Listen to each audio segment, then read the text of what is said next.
Яа би өнөөдөр хөдлөхтаа гарч байна. Би тэр дуудлага аваад гарлаа. Бас өндөр 16 мөнгө. Би тэр нэг хинэг болгон зөв унаад тэгээ ороод ирчихсэн байхгүй. Тэгээ би ухаалтаж унсан болов, татсан болов, гимцэн болов гэж бодсон чинь 3 өдрийн өмнө халтраад унтсан хүн юм байл та. Тэгээ одоо хөлнөдөд байгаа гэж байна. Ер нь ямар нэгэн байдлаар гимтэл авсан бол 24 цаг дотор гимтэл үзүүлдэг байхгүй юу? 24 цаг дотор гимтлээ аваад үздэг гэсэн. Одоо энэ хуучин гимтэл болчиход байгаа. Тэгэхээр хүмүүс өөрсдөө ингээд тэр үедээ хөлөнд өвдсөн л бол шууд гимтэл дээр үзүүлсэн дээр идэх байхгүй. Тэгэхээр одоо ингээд 24 цагаас хэтэрсэн. Энд чинь 3 өдөр гэртээ байцсан. Тэгээ 3 өдөр зүгээр алхаад яваа болоод ирсэн байгаа байхгүй юу? Тэгээ ерөнхийдөө бас гимтлийг чинь 24 цагаас хойш ханахаар амбулаторь нь авч үздэг. Бас эхний шалтгаанд дуудлага байна. Зүрх өвдсөн гэсэн чинь одоо 3 өдөр арх болсон гэсэн зөвөртэй байна.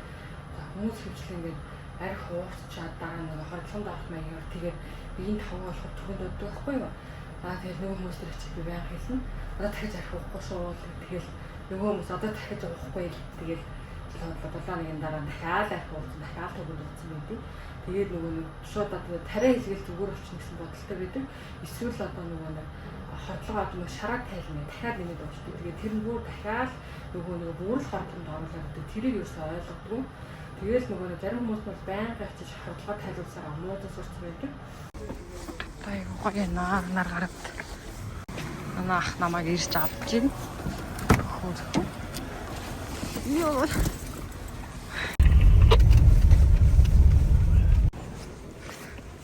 Энэ байран дээр нэг дуудлагатай. За энэ оюутны дотор байрнууд дээр дуудлага энэ дэр чинь. Энэ үндэсний сургуулийн дотор байран дээр дуудлага ирсэн. Тэгсэн чинь ямар хоол юм. Хаагаар нь явах хэрэгтэй. Энэ сургууль нь хаад хай дотор байран тэнд эндээс дуудлага. Тэр шүү дээ. Сургууль руу орж иж тарах юм байна. Сургуулиуд дотор байрнаас айгүйх түргэнд боддог ш. Яа, энэ л юм шиг. Одоо энэ оюутнуудын дунд хөгжлөлтүүд амар их ш. 10 жилийн сурагчид бол ингээд бас багаас нь шинжилгээнд хамруулаад байдсан ш. Ер нь ингээд оюутнууд хөвчлэн ингээд хичээл юмнаас болоод ч юм уу эмнэлэгт үзүүлдэггүй. Тэгээ нэлээд удаацсан байдаг. Би өмнө хэд хэдэн тохиолдлууд дээр очиж байсан. Тэгээд дахин дуудаад байдаг. 2-3 удаад дуудаад хинэх дээр ингээд зөвлөгөө өгөө тэгэрэг хэлэнгүүт дахиад л дуудчихдаг. Ер нь хүмүүс ч өөрсдөө эмнэлэгт үзүүлдэггүй. Тэгээ манай очоод ямар нэгэн байдлаар одоо шууд шинжилгээний хэлгээ харахгүйгээр шууд эмчилгээ бичиж өгнө гэж байхгүй шүү дээ. Тэгэхээр чин заавал чүл эмнэлэгт үзүүлчихээж тэрнээ таарсан эмчилгээг л хийлгэнэ гэсэн үг. Яг одоо бол ингээд өвдөлттэй бол өөрийн намдаж өгч болно. Саяны хөлт болохоор бүр тийм хүнд бол биш. Харцангуй гайгүй л. Би сая гаражнаас гар хаалгаа олохгүйсэн чинь ингээд хоёр давхартны утсан юм шүү дээ. Дуушаа дуух байсан юм байна. Манай ахлах юм чи ингээд ширээн дээрээ хоолоо идэж байна. Дундад нэг тодлоо. Сая айлдарсан чи өвөө юм хоёр бид нар дэмчгэр өгч хөөх юм би.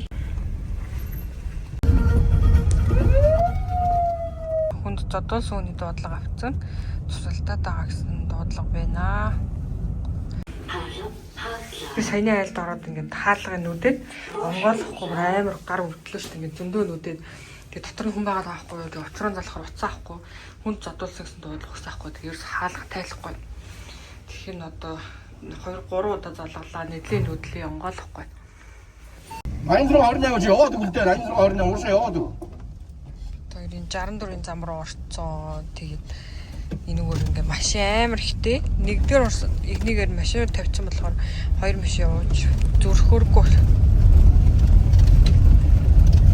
Тэгээд явж ин да.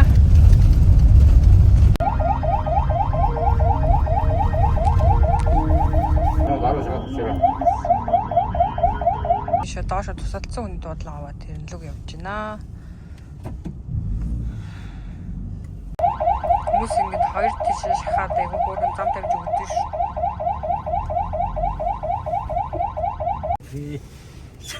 Тэгээ ардаас За тийшээгаа 2 дуудлага авцаа. Хорооллын зам битүү төгжирсэн байна. Одоо 6 цоглож байна. Манайх бид 2 дуудлага руу явж байна. Сая доош тусалцсан эмэгтэйгээ хяналтсан яарлаа туслан дээр хөргөж ирсэн байгаа. Тэгээд цус нэлээ алдсан байсан учраас уян зүгөө аваад цус тогтоох тариагаа аваад шингэнэ залгаад хяналтс дээр хөлгөж өгсөн. Одоо ийшээ хэвтрийн хүний бие муудаад гэсэн нэг дуудлага хүүхдтэй 2 дуудлага авчихсан байна.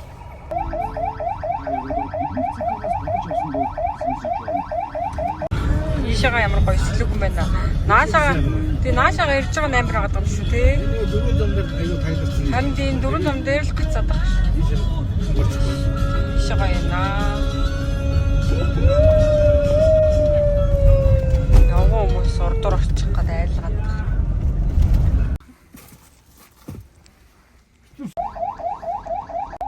Хоёроо шахаад орсноо гэж хоёроо шахаад орсноо. 5306 чигээр яваад тултаа 5306. 5306 чигээр оршоо. Энэ араас нь оршоо.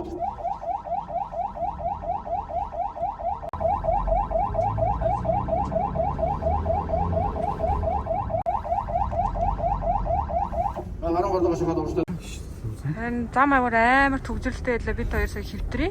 Тэгээ хүчил төрөшийн дутагталтай хүнийг бүр хаанаас чирлээ хойлоо. Нэлээ холоос. Төмөр зам. Баян гол 20 төмөр замаас авчирсан. Тэгээ бүр ямар ч юу авахгүй, зай авахгүй таг гэдэг манай ах бүр амар хурдан авчирч гисэн. Бүр ядарцэг өөр юмтай. Тэгээ саяны хүнээ нэгдүгээр эмнэлэгт хүлээлгэж өглөө. Өнөөдөр ахыгаа ямар мундаг машин барьдгийг харлаа. Амар мундаг байсан. Би бүр таны өмнөөс хэцүү санагдлаа шүү дээ. Зам таг. Сая айлт хөөгдүүдсэн чи бүр халууччлаа. Цэнийг ингээд эцэг эхчүүд айгүй даж байгаа шүү дээ хүмүүс байна. Би ингээд угаасаа бүх хүмүүс хэдэж цагаан ашигтай байна гэж байхгүй л дээ. Тэгээд тэр энэний өмнөх дуудлага болохоор нөгөө толгоор дотор мохорыг тухаалтах гэдэгсээ за өөртөө 20 настай байлаа тийм хүмүүс аахгүй. Тэгээд 40 минутын хүлээлтэлтэй оцсоохгүй юу. Уусаа одоо яг ид төгжрөл бүр амар тэгээ хоцсон ч бүр амар ховоорлаад бид нар өөртөө эмнэлэг явуулсан байна та нартай. Хэдэн цагт ирж байгаа энэ хүн юу өгсөн болыг харах юм аа. Ингээ бүр амар ууралж муулаад загнаад. Тэг би энэ төгжрлөө хараа штэ энэ чи яаж явах юм. Дээрээс нь угаасаа наан нөгөө нэг яаралтай бослын бодлого ирвэл тэд нар чи ингээд урталт нь гарна штэ бас ирэмлээ гэлтгэж байгаа юм чинь. Тэгээд хэлсэн чи бүр амар загнаж огноод. Би бүр ингээд хямраад ацсан болцоо явчихсан сая нэг хүүхдтэй ч бишэлтэй зүгээр хүмүүс айгаа айтаа хүмүүс одоо энэ хүмүүс ихэд л цаг 30 минутын хүлээлтэлтэй л байхгүй. Тэгтэл юм хэлэхгүй л байхгүй юу. Ер нь бол угаасаа ингээд яаралтай биш дуудлагууд гэж байгаа штэ. Тэр болгон дээр хүлээлтэл үлсэн штэ. Одоо ер нь ийм төгжөлтэй байхгүй юу? Ер нь түрүү бүр энээс амар байсан. Одоо ингээ харьцангуй шингэрчээд байгаа нэг байхгүй юу? Тэгээд энэ амар төгжрөөдтэй байхад одоо яаж явах вэ? Бид тэр чинь ингээд хоол молондоо ч орохгүй явж байгаа шүү дээ. Тэрнээс гадна тэр дуудлагаас өмнө бид тэр зөндөө хүнд дуудлагууд төр очсон. Тэд дээр ч гэсэн тодорхой хэмжээний хүлээгдэл үүсэж байгаа байхгүй юу? Тэнгүүд тэр хүний ааш зан өөр. Гэхдээ одоо ингээд ажил мэргэжлийг ойлгоно тий. Яг энэ төгжрлийн үеэр угаасаа яаж ч явах юм байгаа юм. Үнэхээр тэр Монгол энийг хот юм чи яаж байна? Йоо. Яг урдуур гараад дайрлах чи. Бистгээд юм явжсэн чинь урдуур гараад тавьж байгаа гайхал ш. Тэгээ тийм боллоо. Тэгээ тэрнээс болоод байгаа стресстэй бахан загнуулсан чинь одоо ингээд мэдээж бид хоёр ингээд хүнд үйлчлж байгаа ажил хийж байгаа ч гэсэн хүн болгонд очиод дуртай нэг загнуулаад яваад ингэж байхгүй шүү дээ. Мэргэжил болгон дээр нэг тодорхой нөгөө зарчим ч юм уу дүрм журам гэж байгаа шүү дээ. Дуудлагууд угаасаа ирэмлэн ангилт дээр явдаг. Тэр дуудлагынхаа тэр нөгөө ирэмлэн ангилт дээр л явна шүү дээ. Тэгээл мэдээж төрийн тусламж дуудсан бол хурдан ирнэ гэсэн ойлголттой хүмүүс байгаад байдаг. Ямар ч нөхцөл байдалтай байж болно шүү дээ. Яг тэр хүн лөө явж хаад наадталт нь хотголоос хүн гараад ирвэл мэдээж тэр дуудлага руу явна. Аль яаралтай гэсэн лөө л явна шүү дээ. Тэрийг ерөөсөй ойлгохгүй ингээд төргөн л бол хурдан ирнэ гээд одоо ингээд маш олон нөлөөлөх хүчин зүйлүүд байгаа шүү дээ. Тэр болгоныг бодолцож үзээрэй. Мэдээж та ганцаараа өвдөөгүй зөндөө олон өвцөн хүмүүс байгаа. Мэдээж одоо хин нэг өвдөх үед хэцүү санагдана. Гэхдээ тухайн хүн яг хүнд байна уу, хөнгөн байна уу гэдгээс шалтгаалаад энэ чинь тодорхой хэмжээний одоо хүлээгдэл ч юм эрүүл ангилалт бол заавалчгүй байдаг аа. За тэгээд ийм байна аа. Би жоох стресстэйчлээ. Ахыгаас стресс төллөө. Тэгээд ийш нэг бодлоготой. Бидний сая энэ хаалтан гохгүй ялахаа гэжсэн чинь манай машин ороод ирдэг гинэ.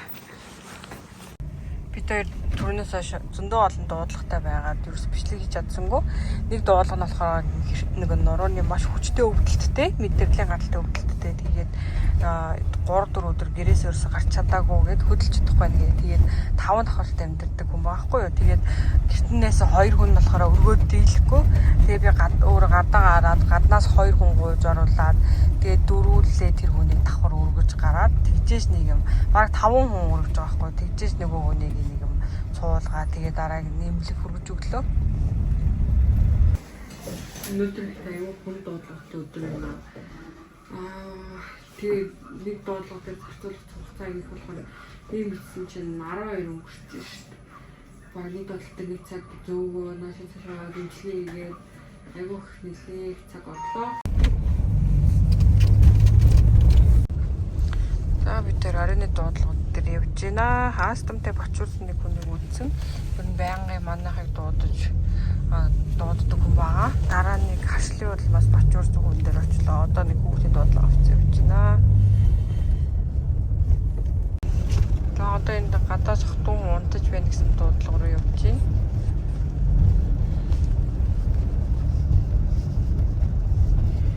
Хүү ирснэ. Өглөө болж байна, орой болж байна ч гэж. За энэ байранд нэг дуудлага авч ирж байна. Энэ ямар хөөрхөн орц үе. Нэг ургамалтай. Тэгэхээр юм хатцсан. Би сайн нэг хөөцсөн чинь. Амаа. Тэцэлж сөний 3 цаг болчих шүү дээ. Тэгсэн чинь би уламжлалт дэмлэж тэр намайг одоо аваад өгчөөч. Тэгээд одоо би ч одоо уламжлалт хэвтүүлэн жижиг одоо тайлбарлаж хэллээ л дээ. Ингээд манайхын ягаалтаа тусламж байгаа. Ингээд энэ зовоорчин гайгүй хоол манайх тэгж уламжлалт хэвтүүлэхгүй. Дүүргээрээ явнаа. Та хэрэг үнэхээр нэмлэг тэгтмээр байгаа бол өөрөө юм чид үзүүлж байгаад болоо. Одоогийн байдлаар танд ямар ч тийм нэмлэг тэгтэх зовоор бол байхгүй нэ гэж хэллээ л дээ. Тэгээд цаа ойлгосон юм гэлөө бүү мэд. Гэтэл сая энэ байрлал орсон чинь хаалт нонгорхоос бусад гарсан чинь хаагцчихжээ. Энэ чиптэй юм байна. Одоо шөнийн 3 цагт хэн гарна гэж хүлээх хэвтэй. Одоо яана. Энэ бол ингээд ингэж онголоод энэ төт болохгүй юм уу?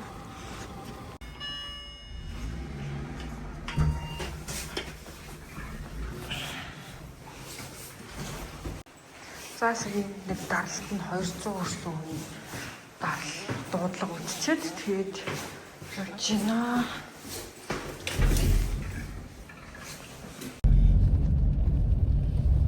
Би гэхдээ хүмүүс ирчээд байж байна. Одоо тэгээд ээлжээс буухаар амар жоо ядарсан амар царайт болцсон байд юм уу? Уус шин нойр муутай тэгээд ядраад ирэхээр уус юм жоо хэцүүлсэн байд. Тэгээд энэ 24 цагийн ажил дууслаа. Тэгээд ажиллаа дуусаад гэртээ ирэх мэдрэмж бол хамгийн гоё. Одоо ороод сайхан унтандаа. Тэгээд өчтөр бүр нэлээд жоо хүн дуудлагууд бол зөндөө байсан. Тэгээд мэдээж хэцүү үйлчлэгч нар ч гэсэндээ байсан. Ямар ч тач 24 цагийнхаа дуудлагыг ард гарлаа. Тэгээд өнөөдрийн маань ээжний дуудлага ингээд энэ үгээр өндөрлөж байна. Та бүхэн таалагдсан гэж найдаа.